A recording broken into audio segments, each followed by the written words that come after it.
Good morning, Joe. How you doing, man? I'm good. How are you? I'm just happy we got the schedule together on a Wednesday instead of a Thursday, man. That's a big, Yeah, I think big I would have been. I accomplishment. mean, I'm still going to be a little bit off, but I think I would be more off if I didn't do this because what have we been doing this now? We've been doing this 2.5 years or something. That's right. We Crazy. don't miss. That's it. It's And crazy.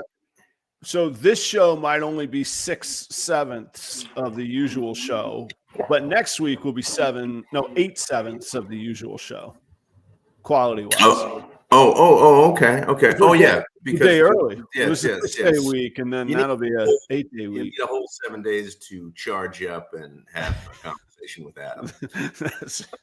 That's all you could stand. Specifically. Yeah, thank you for Yeah. stomaching the tough conversation a day early with me. It's rough, it's a rough life. Yeah. So are you getting prepared for our holiday here? Yeah, I got doing some pregame stretches, whatnot. We got our first, like, I wouldn't say major snow. It's not major yet, but we got a system coming through like today through Saturday. So it's gonna get a little hairy, but might give me some good Irish exit, Irish goodbye opportunities, and you don't have to do the 30-minute. We got to get out of here. Yeah, where you're like, you start stretching and then you reach for your coat, but maybe you don't put it on. And then you start with the long, yeah, I guess it's time, and then you got to say goodbye to 99 people. You might just be like, give them a few, all right. Yeah, it's just, all right. We got to get going a little bit. Yeah, it's been great. It's going to be like, hey, we're out of here. I got to get home, man. And there's this, I don't know why, but a lot of Minnesotans are like, got to get home before dark. Dude, let me tell you, this time of year, it's getting dark at like 3:45. So, oh, really? Oh, yeah. Throw snow, get home before dark. It's going to be great. This is going to work out just fine. Well, that's interesting. So when is it coming in? Is it coming in tonight, tomorrow? What are we doing? It's already here. It's snowing. It's already. It's on the ground, but not bad. Only maybe 3 inches today, but by Saturday, they're calling for a total of up to 10 inches. So we'll see. Oh, is that what that means when somebody says they have to go let the dog out and take care of the dog? Is they want to get away from you? I tell you what, man, those dogs, they keep paying dividends, man. That's another that's a great point. Actually, I'm sometimes you got to remember the basics. I'm glad that we needed that reminder. Actually, yeah. Tell what's you all's go to exit plan.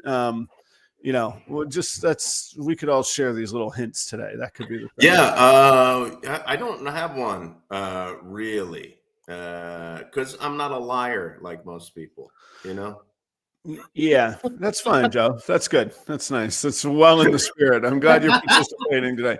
What's the best ones you've had played on you then? Since you're so holier than now. Dogs. I don't know. The dogs really. I thought, oh yeah, the dogs. You got to go take care of the dogs. I get it. No, what have I done? I used to have signals if I was there with somebody. Oh yeah, you did the ear itch or whatever. Yeah, you gotta do that. Then that became like everybody kind of knew that. So, and most of the time it didn't work. Most of the time it was like, I thought you were itching your ear. So you just hadn't washed in there in 1.5 years. Okay. I left the oven on. Don't you guys usually host a big I can't actually bring myself to say the name of it because that's a little cheesy, but don't you host a big Friendsgiving? Yeah, geez, Friendsgiving. Okay. What's your problem with Friendsgiving? What is it? So we're friends. The name. I love every other bit of it. It's that you're an adult saying the word Friendsgiving, and I'm expected to sit here with a straight face and be like, ooh. Kids don't use that word. The kids don't use the word Friendsgiving. They're smarter than adults. Yeah. Right. We do a party on Wednesday night. Like today is my Thanksgiving celebration. Tomorrow I just veg out and hang out and clean up and try and recover. But yeah, we've already started getting the turkey ready, and we got a 30-pound turkey. That's a hefty turkey. I think. I mean, that's a hefty turkey, right? Yeah, it is. It's a big one. And then I think we got about 50 coming tonight, Oh, so cool. we'll have a big spread, and it'll be from 6:30 to whenevs, and we'll have a great time. It's fun. I've actually already started. I get a little extra in my coffee this morning. Oh, good for you. All right, already clocked out for the holiday, huh? Yep. That's Yeah. what I'm talking about. Are the kids old enough now where you could like hire them out to drive your guests? There's a family here in town that does that when they throw parties, and they hire their kids are in college in town, so they hire their kids and all their friends, and they just drive around the parents That's smart. or the guests. So yeah, anytime that there's a party invite to this house, it's, hey, we'll send the kids and we'll pick you up kind of deal. Yeah, we're not that smart. We haven't done that, and we don't even think about it really. And we really trust everybody, to be adults. So Yeah, I'm not they saying can. I'm not making you feel guilty about it. I'm just asking if I didn't know it because maybe the kids want to make a little Adam, what are you cash doing? too, Nothing. What are you doing? What are you doing What are you doing here? Come on. What are you trying to make me feel bad? No, It's Friendsgiving. I thought I offended you. I didn't mean to offend you. That's all. No, I not. Do I ever get offended at anything? I really don't. Right? I don't know. Have you ever seen me offended? Yes. We've known each other what? 10 years? Easy. Yeah. Yeah, 12 years? Yeah. 13? I mean, I'm not going to get 14? into your personal our personal. You've seen me conversations. offended. I have. It wasn't by me. Offended, but in a general sense. Offended in a general sense, or by somebody by something that somebody said. By something that somebody said, but it was rightly Really? so. Yeah, it was justified. I thought it was a good. I was proud of you for being offended by it. I'm very interested in this. Well, we'll have to talk afterwards. I'm not gonna spill that sort of dirt. That's not cool. You would not trust me as a friend, not as an entertainer. We have to get back in the entertainer column here. Okay. Is that what we're doing right now? I promise. I'm trying to keep your business to your business. You know what I'm saying? You got to do that sometimes. Okay. Yeah, I appreciate that. That's all I'm saying. Oh yeah, so Friendsgiving is this evening. We've got the turkey going. We've got the stuffing going. Now, do you make a turkey or no? Normally I do. So this year, my wife's parents moved back to Minnesota from Arizona, which is kind of cool. And they have insisted on hosting Thanksgiving at their place, which I actually, for all I was saying about having to leave and go, I like doing Thanksgiving at my house. I like having a full table. I like having people here. I like not having to drive. I could move straight from the table to the sofa.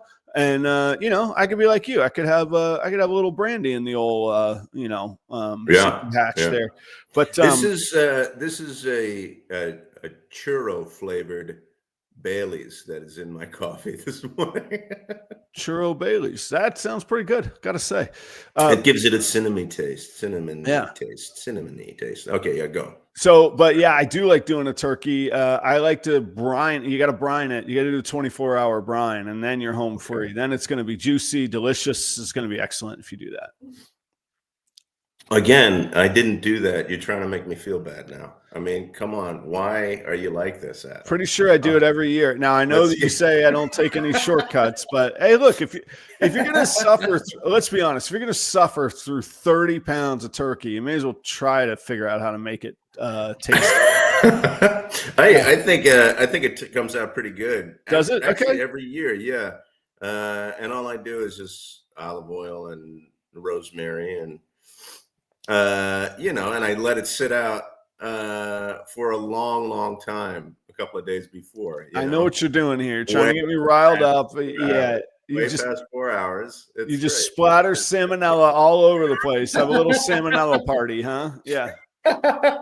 It's funny how easily you are offended. Not offended. I just don't want to die of salmonella. No, you can tell I'm in a very happy mood because it is something that we love to do too, and every year it's something different. And I think that's really, really fun. Every year there's new people that come here. Every year there's the same people that come here, and those types of people just get together and they meet each other, and it's kind of it could be even like tense at first, or not like awkward, not tense, but awkward, at first, and then everybody kind of eases in to the feeling, and it's great. we even have some, like, we started going to this bar to watch the sports bar to watch football games and stuff. Yeah. And some of the people from the bar are going to come by, that we only know from the bar. So that's kind of weird. And they're going to meet Chelsea's parents. Right. Okay. There you go. That's like weird. That's strange, So they're in town. They're back from Michigan. They're yeah. Okay. They've been back for a little They're still bit. snowboarding. Gotcha. I like that. I like that, like, weird. I know, like, I don't like that all the time. I actually don't. Most of the time I hate, like, getting disparate groups of friends together, right? Because you like certain friends for certain reasons and certain occasions, maybe on just Thursday mornings, and then that's it. Or you have somebody, you meet at the bar. But there's this one occasion, if there's like a huge group of people, to see who connects with who and who stays away from each other. It's kind of fun. Now, how do you feel about what if somebody that you've invited brings somebody that you didn't invite? Like, is that a faux pas? Are you cool with strangers in the house? Do you have to go Totally. have a word with them? What are you doing here? No, totally cool. Totally cool. Bring whoever you want. Now, I would appreciate a heads up. Like, I'm coming and I'm bringing this person and this person. Yeah, sure. Come on, that'd be great. Okay. But there's usually a few, who, I've heard from somebody who show up and you go, I didn't know this. Right. Oh, Bill's here. That's great. Thank you. But that adds a new flavor to it, really, every year, That's true. If you're mining for good stories and experiences to share in the future, that actually is where it's at. Just put a bunch of strangers with churro Baileys in them together and let it rip, Yeah, exactly. And then, and then send them on their way, and then talk about them later. On the show, because they're not going to watch the damn podcast. No, okay, this is perfect. So how far in it does it ever come up? You got 50, 60 people, some bar strangers that aren't quite strangers. Is it going to come up that, hey, do you know every Thursday morning what Joe does? He sits around with this dude who you won't believe what he does. Like, does this come up, or is this totally just an inside thing for you? I mean, it does. I don't hide it, but I don't. I'm not putting it out there and going, hey, listen, everybody, Thursday mornings I do this wacky thing with this crazy guy.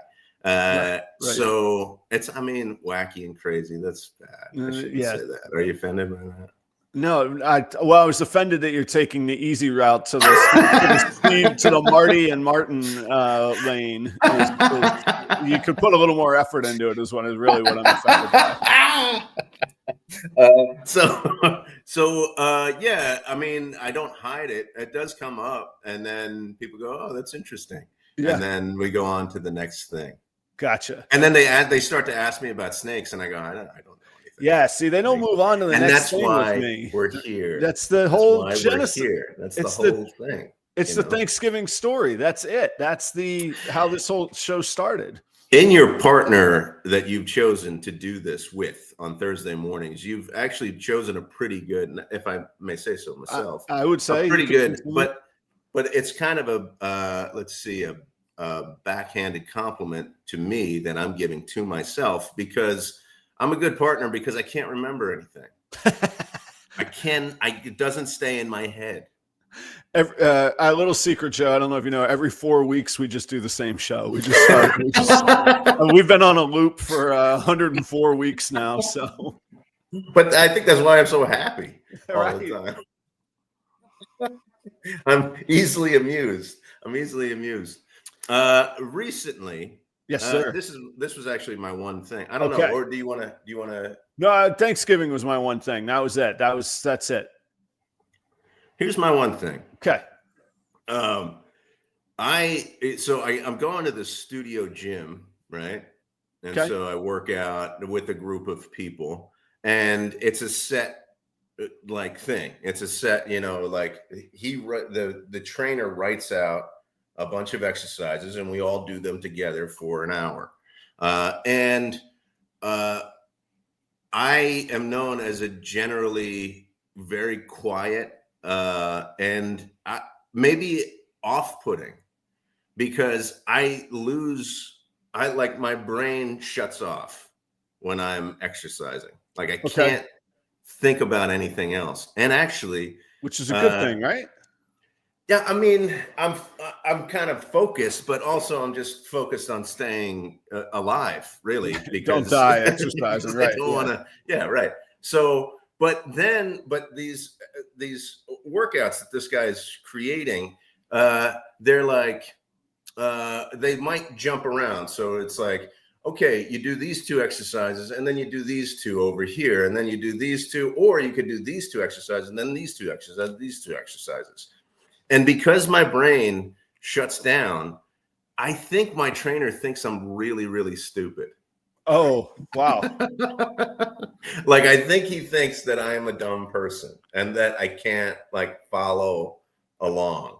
And there is something, and maybe he's true. Maybe there's something that shuts off during that time that my brain does not function. I don't know why. And that there are certain things that I cannot understand that he's saying. There's like things like he says, like, this is easy count, which I think means, I don't know. I don't even know. I can't, and then there's hard count. And I have to constantly ask him, what do those things mean? And I've been going there for months now. And I'm sure he's like, we have to help this guy out, not only physically, but mentally. Right.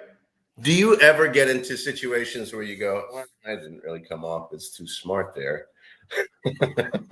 Oh, all and the then time. Feel like I live in that like, space, geez. man. That You yeah. live in that Oh, space. that's exactly, yeah. It actually is. All right. So wait, let's stay on yours for a second. Yeah. Do you ever ask him when you're not exercising, like at the beginning of class, be like, hey, I'm sorry, I acknowledge. Well, what the hell is hard count and what is soft count? Because I want to nail it this time. Versus like being in the middle of it and you're like, is these like aerobic dances? What are you doing? Like, what do you mean? No, it's like you do like, let's see. Yesterday was like, okay, you do like a weighted bear crawl and you crawl around with weights, and then you do 10 push-ups, and then you do 10 squats or whatever. So it's like stuff like that. But sometimes it's like you do one arm and then you have to do the other arm. And sometimes it's easy. I think easy count means if I'm doing 12, I do 6 on here and then 6 on here. Okay. And then I think hard count means it's the same. Like then like the first set you do 12, and then the next set you do 10, and then the next set you do 8. So it starts to get. No, all right. I got it now. Right? Here's my equivalent to that. My equivalent to that is dancing. There's only 8 counts, and you just do this, and you can't. Hey, you playing music? You can remember when you changed to a G chord. You can count, man. I can't dance. Look at me. This is me. That's my dance right there. That's it. That's what I do. So I actually would empathize greatly with that. I would have a tough time with that. I'd be like, look, man, and look. If he's convinced you to crawl around on the floor with weights in your hand, he's made his mind. The rest of it should be gravy for him. I just feel like, and then it really kind of gets to me too, because I'm like, and I go there with Chelsea too. Yeah, you're the outsider at that point. You're feeling, yeah. And she's smart, and she's great, and she's the opposite of me there. She's talking to everybody, and everybody thinks that she's really funny there, and she's making a lot of jokes, and everybody laughs, and she's super friendly. And then you have this big dud who I think they probably all think like, oh, poor Chelsea. She's with this. She's doing a very nice. She's doing a nice thing for that man. Exactly. there's this big oaf who can't like remember how to count, and she's all funny and smart. Here's the deal, Joe. This is a blessing for you. This allows you to only have to engage with people you want to engage with. Nobody's putting you through terrible, tedious small talk. You have separated yourself, and you have the benefit of Chelsea, so that when you do want to engage with somebody, you could be like, I'm kind of with Chelsea, and they're going to be like, what's going on here? And then you can unveil your true self where they're like, oh, he's great. This is good. And that, when I said earlier, I live in that space. I love that. And then you can choose. Yeah. So like even in the small town, man, I don't wear suits and bow ties anymore, man. I got dirty jeans covered in rodent dust on me when I walk into a bank. They're not pitching home equity loans, restructures, Lamborghini loans. They don't want any of that. They don't bother me. But if I go to the banker and start talking, then he's like, this guy's, there's more to this guy than we initially think. So I think it's a really good, I think it actually, you should embrace that in life, where people just leave you alone because they're like, I don't know about that guy. So it's kind of a surprise then. Like, yeah, you're getting them on your terms versus what they think is theirs. And I have to think, Joe, this bear crawl move, just try it in the grocery store. Watch everybody get the hell away from you, and you're going to shop in pleasure. You're going to enjoy it. Nobody will be around you. They're going to be like, son, we're going to steer clear of that man there. The other thing too is that I sweat. Like I sweat more than the average person there. Oh, thanks for sharing. And I get down on the floor, either on my stomach or on my back or something. And then I get up and there's a huge imprint. And now I'm cured from thinking I need to go to a gym for quite a while. I go, oh, I'm sorry. You should get a power washer in here.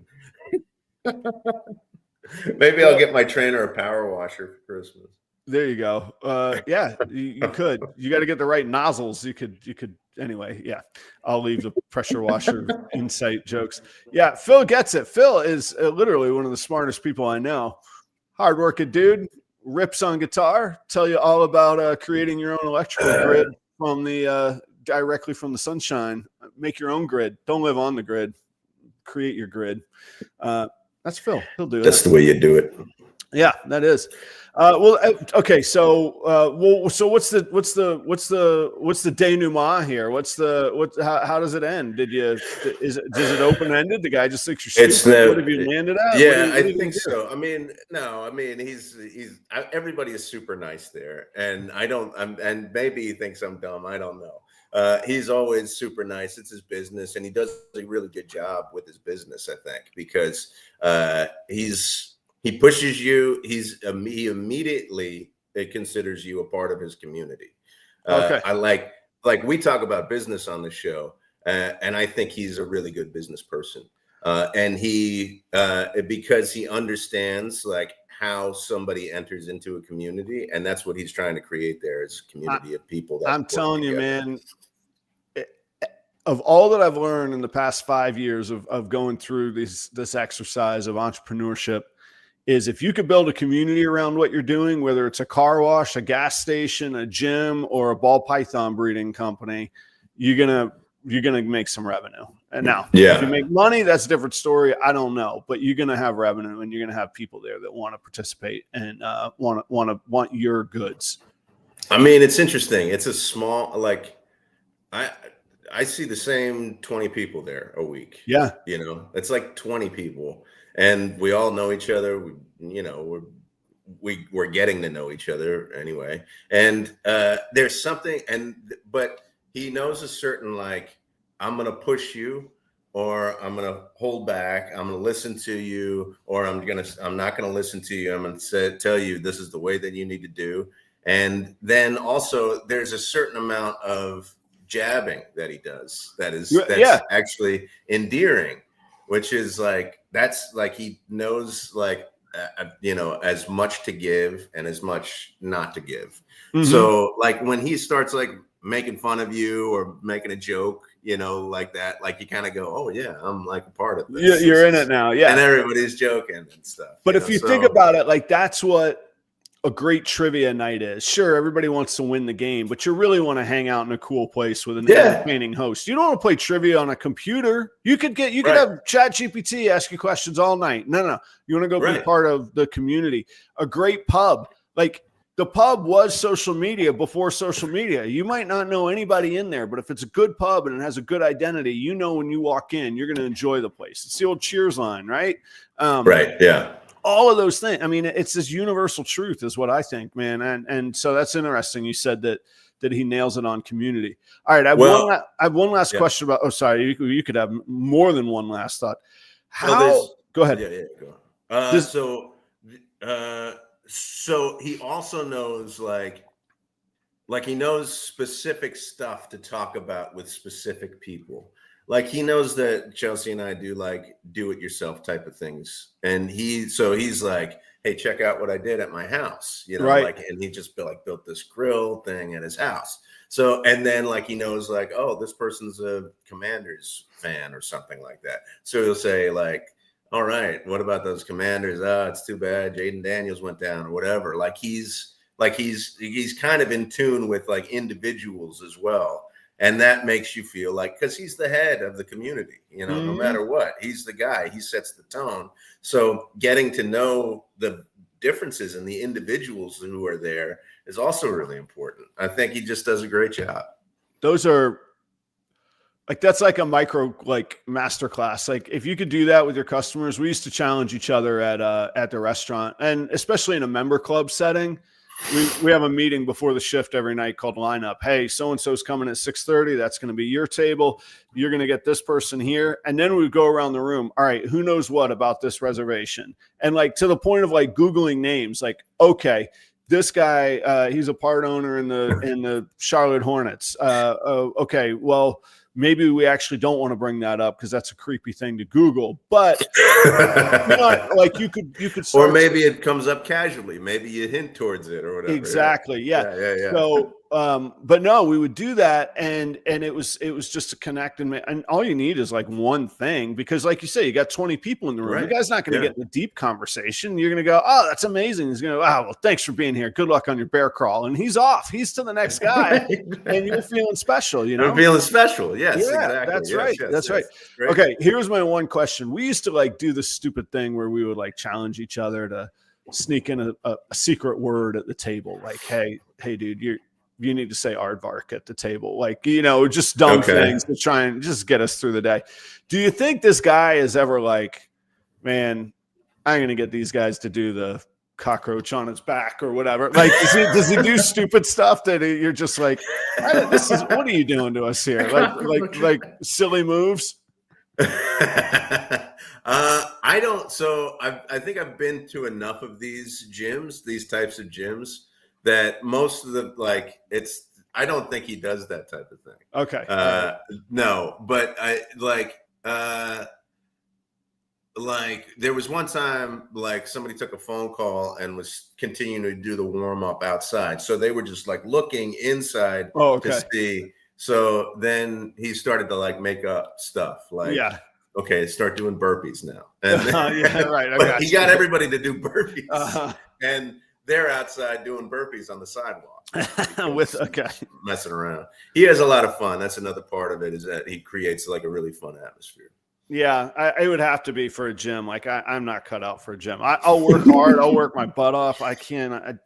Oh my gosh, the attention required to stay focused at a gym, I don't think I have. I've tried it. I don't have that. Well, you don't need it. You got the metabolism of I don't know who has a high metabolism, but man, you're eating 20-pound steaks. I was going to say, you've seen me eat, man. Pound for pound, I can move some food, man. And it's getting worse and worse as I get older. Oh my gosh. I think I'm working out more now than I was a couple of years ago, and it's not working. It's not working. Yeah, it will catch up.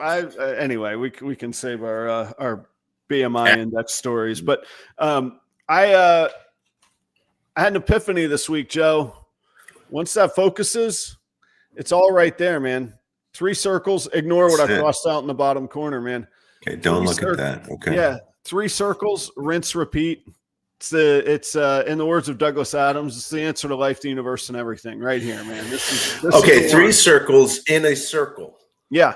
And I don't even think they matter which order you do them in. You just got to do them in one sort of. And it looks like they feed into each other. Yeah, they do. So here's what I wrote, because I was really, one thing about the jobs and the work that I do is there's a lot of time to think. So like I had to drive to FedEx. It's 45 minutes each way. I just have to sit there. You can't like be running around in your car. So I had to sit there.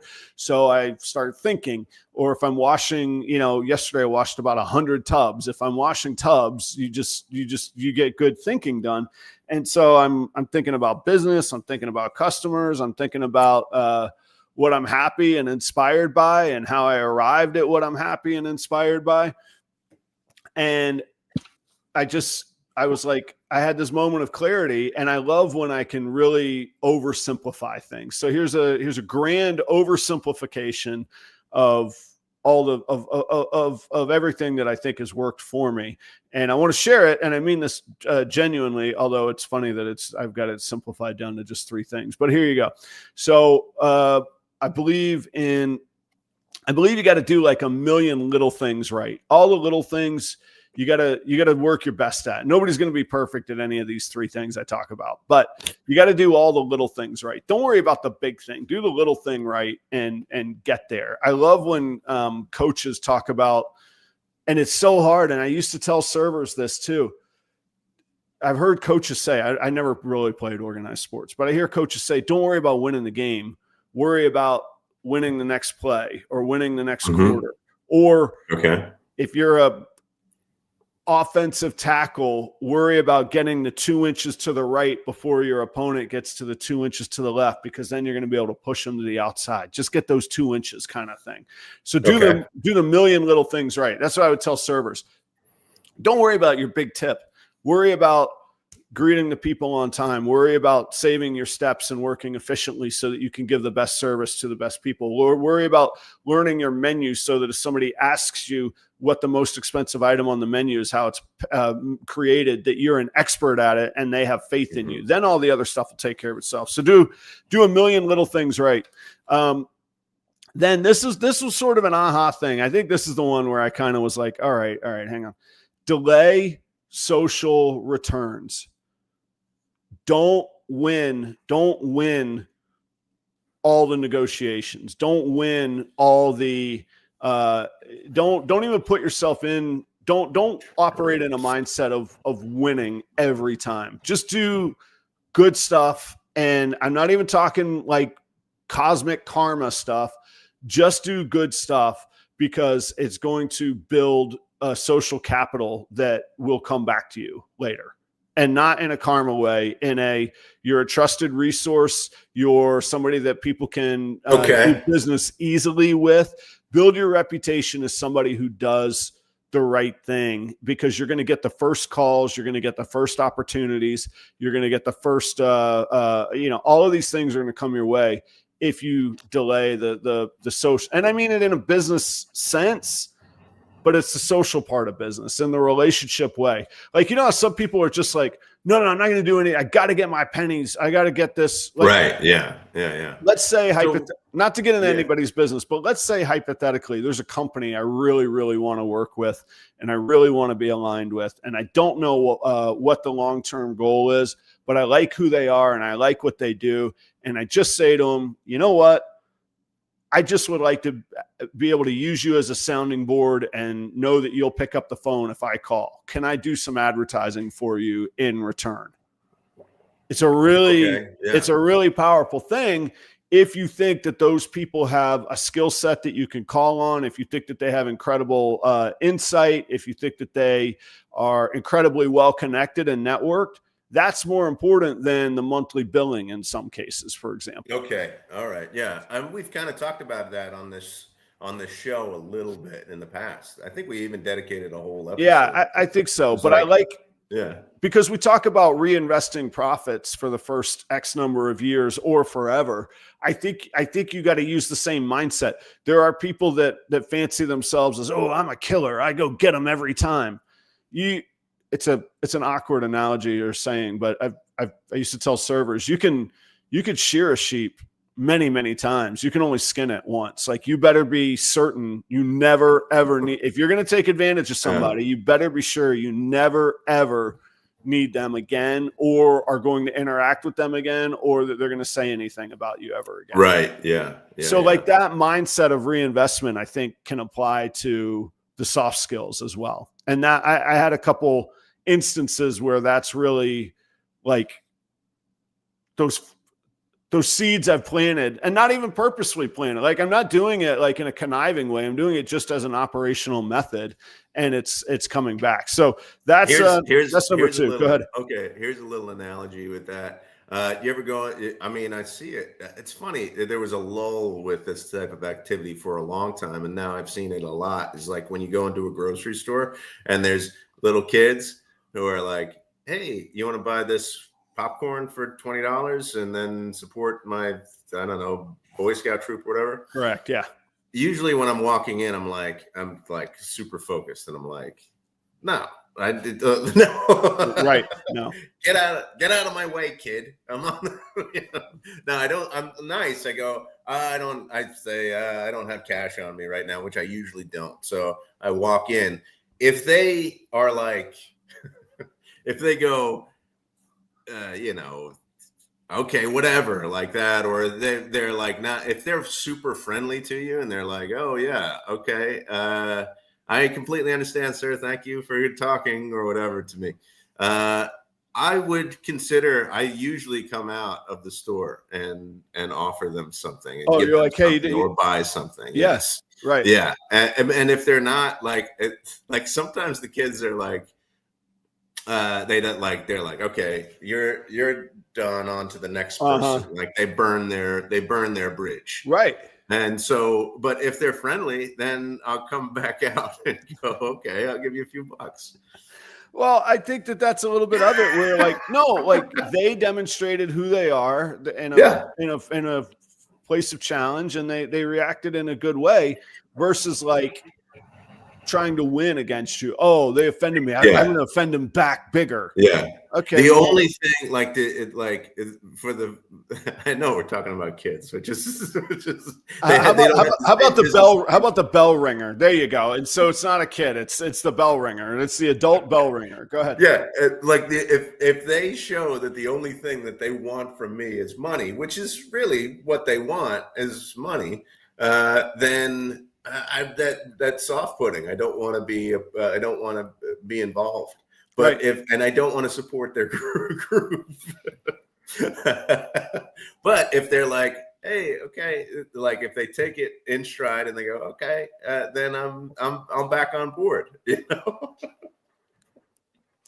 So that's exactly what you were talking about, right?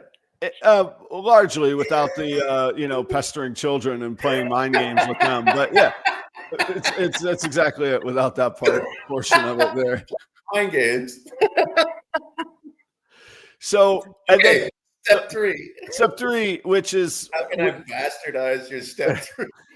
Well, this one's easy. It's the old just reinvest everything, but reinvest as much as, like, basically don't change your lifestyle. Just keep reinvesting the money, but also reinvest that social capital that like I think we think so much about spreadsheets and nickels and dimes, and we don't think about reinvesting potential social and relationship gains that come our way. And that's a little bit more nebulous, but it goes hand in hand with what we were just talking about as well. And then you just rinse, repeat. You just keep doing that endless cycle. And eventually you're going to go, I have a beautiful place. I don't need to reinvest nearly as much in the financial dollar part of it.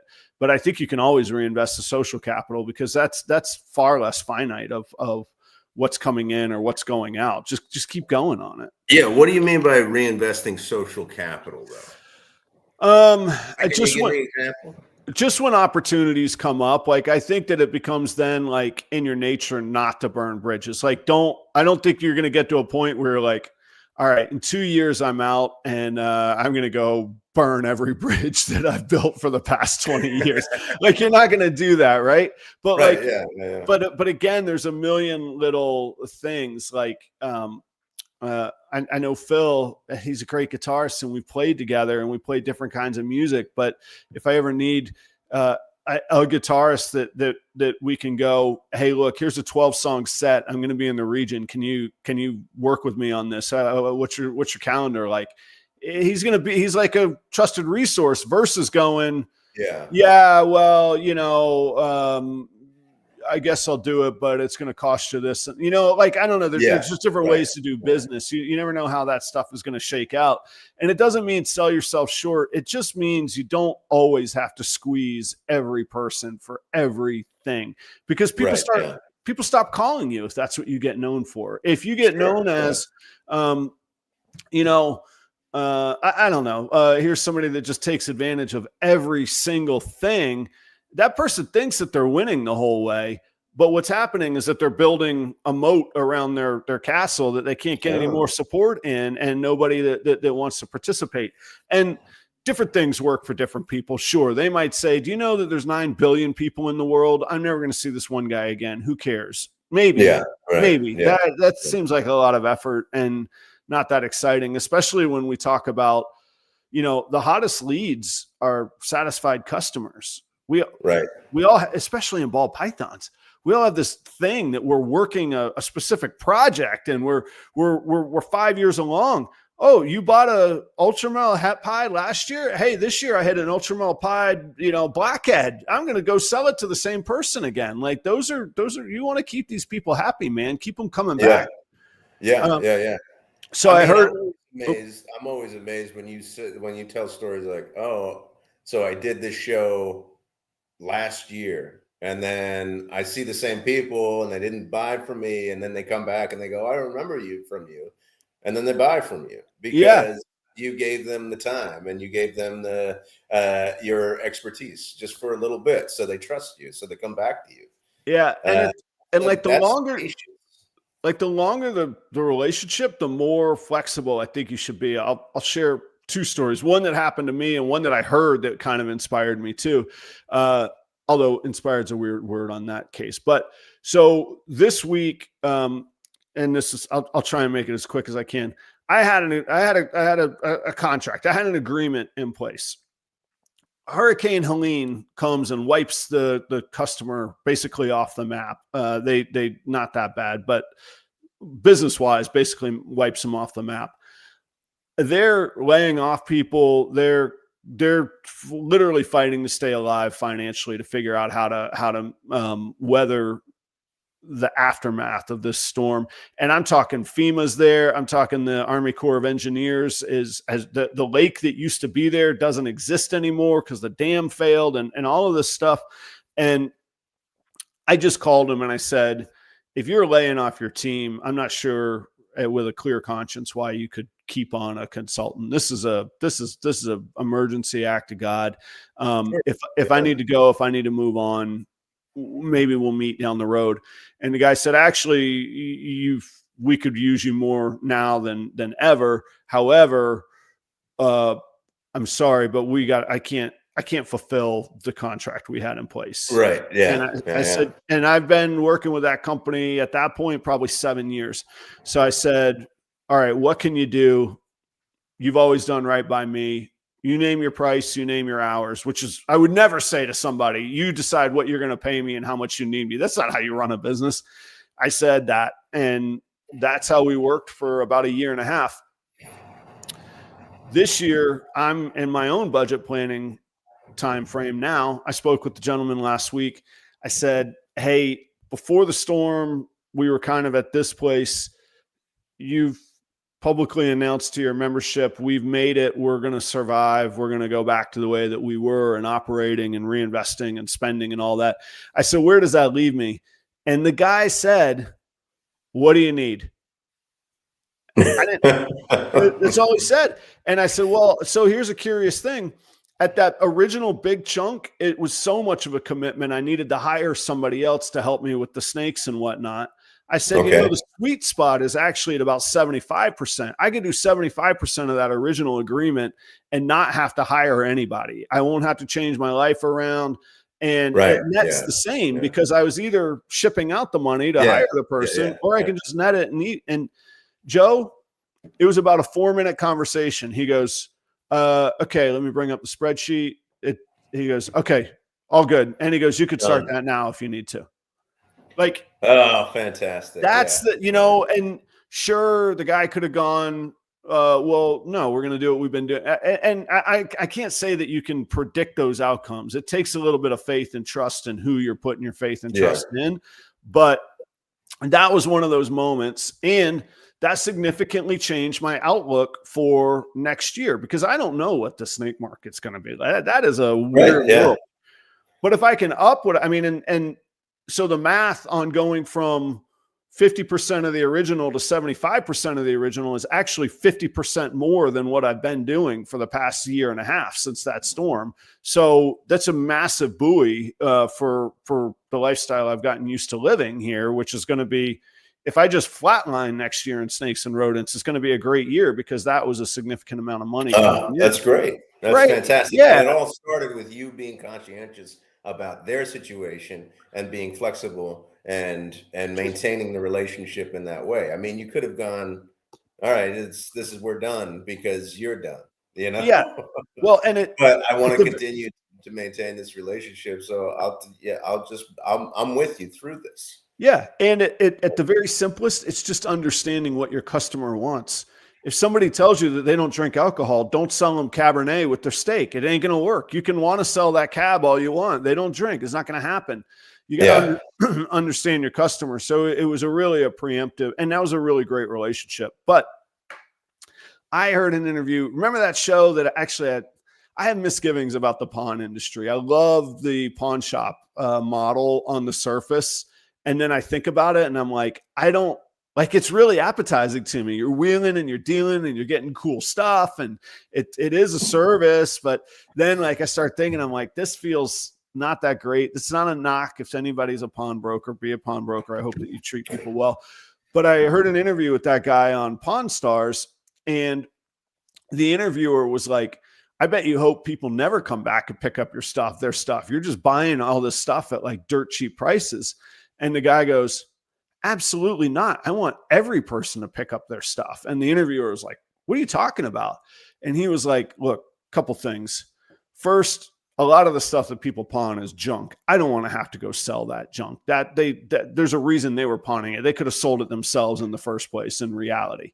Second, he says, let's take a $300 bracelet. Guy pawns it for, whatever amount. The pawnbroker makes $20, $30 on the deal, and the guy comes back and gets it. He says that guy over the next 5 years will pawn that bracelet 10 more times, 15 more times. He's not going to change his lifestyle. His lifestyle is who he is, and I can live with that, but I'm going to help him out. He says, even late payments, I don't even hold people's feet to the fire on them because they still want to come back. He says, you're late. When can you pay it? In another week? All right. Now I'm going to be the first pawnbroker that they go to because I don't bust their chops if they're 4 or 5 days late. Yeah. When I could tell them, screw you, you're out of here, and keep their junky bracelet that I now have to do, so much more work to hope to make a little bit versus they stroll in, they stroll out. And every time I make 30, 35 bucks on it. And that fits that same thing. That is an awareness of what the customer needs and seeing the big picture rather than just egotistical, I'm going to win. How easy would it be for a pawnbroker? Because people are at a pretty low point when they're pawning something usually. So a pawnbroker could really just turn the screws to people versus actually being a decent person within that world, which is, I understand, debatable, but within that world of going, no, I want them to come back. I want to be their pawnbroker of choice. This is the world I've entered into. I want to be the good guy in that world. I thought that was pretty cool. Yeah. So to go back to the model that you created, you have Do all the small things the very best you can. The very best you can. And then it's delay social returns. Yeah, delay the soft returns. Okay, and then reinvest social capital and money along with your money. Now, let me ask you this. Yep. Do you in your budgeting, do you set aside a reinvestment fund that you may not know where it's going? Yeah, I do. You do. Just for unforeseen opportunities. There's going to be something. So right, yeah. This year actually is going to be a big part of that. So let's take a tale of two businesses. The car wash, I know exactly what I want to reinvest in because I know what needs to be upgraded, and it needs to get to a baseline of acceptability, which it's not at yet, in my opinion. It's functioning, it works, it's an operating business. It's not my chin's held high walking in there by the looks of it. I got stuff I need to do. So that's a list of capital improvements and reinvestment that I have an outline for. Yeah. Proper royals, on the other hand, there's a couple things that way, but mostly it's going to be for, okay, now I'm at the point where I'm producing really pretty good holdbacks. I have all the equipment. I've literally maxed out my space, so I'm not going to spend money on equipment next year. And now I'm making decisions to hedge having to bring on labor, because as I looked at labor this year, it's my biggest expense, which I really should formulate my world where I could do it myself in an efficient setting in a place that I've built and molded in my own image. So I want to bring those down. But yeah, there'll be a quarterly, monthly, not a monthly, quarterly, semi-annual. All right, here's a chunk of money. You need to go buy the very, very best immediate return opportunities that you can get. And you won't really know exactly what that will be. You won't know what they are. Yeah. You'll be working, and you'll realize that there's opportunities out there. But that's that circle. Somebody's going to call me. Somebody's going to go, hey, I got to get out, but you're somebody I would trust. What can we do? Or there's going to be, hey, Adam, you bought these great animals from me this time last year. You should hear what I've got now. Or, colleagues, hey, I know that you're working on this. I'm a couple of years ahead of you. These have become obsolete for me, but they could be useful for you.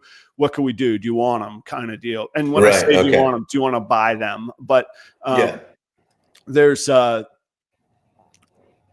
phone calls come, and putting like different stories out into the ether leads to that. I recently had an animal that proved a certain gene that is really not a lottery winning, but it's a really nice, pleasant surprise. Two different breeders said, hey, I have a female that would go really well with that. Do you want to do a breeding partnership? So I didn't have to buy those females. These people trusted me with their breeder females. Yes, I only get 50% of the outcome of it, but I didn't have to pay anything. If I could get 50% for $0, that's almost always a better deal than 100% after paying thousands of dollars. Okay. You know what I mean? Yeah, sure. So that's another example that's happened in the last week or two as well. So I got thinking about that stuff, and I was like, all right, let's turn this into a process rather than just sitting here like enjoying and looking around with bright eyes being like, oh, look how good things are. Like, how can I repeat this experience is the mindset on that. Yeah. And in your model too, do they feed into each other one after the other, or they just all kind of feed each other? I mean, I think at the start you have to, when you start, number one is always the most important. Do a million small things right. After that, kind of make it a mindset. And we hear the cliches. What do the sports guys say? If you stay ready, you don't have to get ready. That's a version of just doing the right thing all the time. Right. Yeah. Excellence is a habit. That's just a cliche for do the right things as many times as you can, but you got to believe it. You have to make those choices where, especially cleaning snake tubs. Am I going to dig into the corner again to get that little? Yeah, you are. You got to pick up your little tool and scrape out the corner. Do it right a million times, So yeah, that's I've been enjoying that kind of stuff, man. We've got speaking of social capital, we've got some great sponsors who keep us going every week, including Cold Blooded Cafe for the freshest frozen rodents on the market. That's right. All domestically produced, all consistently cleanly packaged. They arrive frozen on blocks of dry ice. It's beautiful and really nicely insulated, biodegradable packaging as well. Use promo code PROPER11, get yourself free shipping. I don't know, and I'm being honest, this isn't like a wink tease. I actually have no idea, but generally they run a pretty banging Black Friday special. So get in on that, guys. Proper11. Take a look. That doesn't expire either. Every time you order, you can use that promo code. Husbandry Pro. How are you going to keep track of everything, Joe? You just said earlier you can't remember things for 3 weeks, man. Oh, How are you going to memorize things for years on end? You're going to track it digitally, and you're going to do it all right here. You can do it on the laptop if you want. What's up, John? So check out Husbandry Pro. You could use it for free, 60-day trial, P Royals 60. You don't have to put in a credit card, anything. Download the app, put that little code in. Boom, you're working Husbandry Pro right away. Last but not least, talk about people that I'm thankful for is Heart of the Python. That is Bill and Kate Peaver. They're out in Massachusetts. Family operation, great people, and they're working some pretty cool high-end Ultramel, sunset type projects, big clown projects, that kind of thing. But they also have what they call their heart line, which I think is a brilliant idea, where they're breeding for temperament and pet owners to attract new faces and get successful new owners and hobbyists on board, which is really the base of the foundation of all that we do in this hobby to an industry.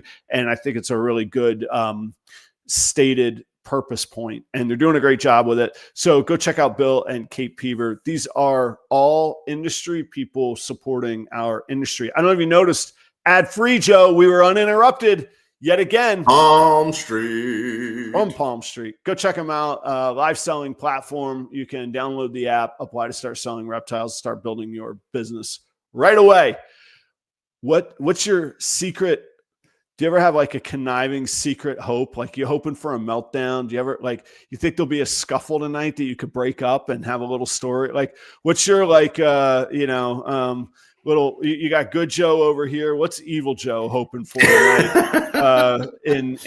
What's evil Joe looking out for tonight? Yeah, a reserved person getting a little sloppy. Maybe a romantic, unexpected coupling. Somebody breaks in the shed, if you know what I'm saying. No. Okay. No. I know what you're saying, but yeah. Okay. I don't want that. Okay. All right. Not that much. So they leave and they leave and yeah. Yeah. Okay. Maybe they stay in touch. Okay. Good. Yeah. All right. Fair enough. Okay. So. So the first one was more of what you were asking for, right? Careful, don't want the churro Baileys to come out your nose here this morning. So, all right, of A, B, and C, would you like somebody to overshare, a family secret or a story? Would you love that? Yeah. Okay. Would you like somebody to get a little tipsy, scuffly, but not anything violent, just a little, okay, we got to take care of that. Or oh, look at old Bill and Cheryl over there. A little sparks flying situation. So A, B, or C?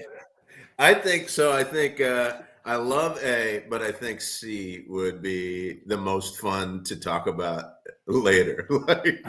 like, hey, did you see Bill? He was pushing his luck on Cheryl. Old Cheryl there, yeah. So, well, I hope so. I want to hear the stories next week on same place. I was going to say same place, same time. It'll be back to next Thursday, next week. Thursday. We'll be on the usual. Thank you, Adam. This has been a great part of my life for the past 2.5 years. So I appreciate you very, very much. And I appreciate everybody tuning in and listening to us jabber. So thank you very much, everybody.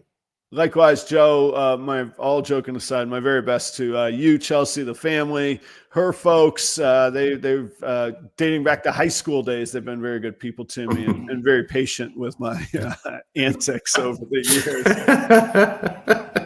So the best to the audience. Happy Thanksgiving, everybody. And hey, cause just a little mischief. Just think about A, B, and C. What are you going to do there? How are you going to needle somebody in the right direction? You got to enjoy yourselves. All right, guys. Everybody be safe, travel safe, all that good stuff. Happy Thanksgiving. See ya.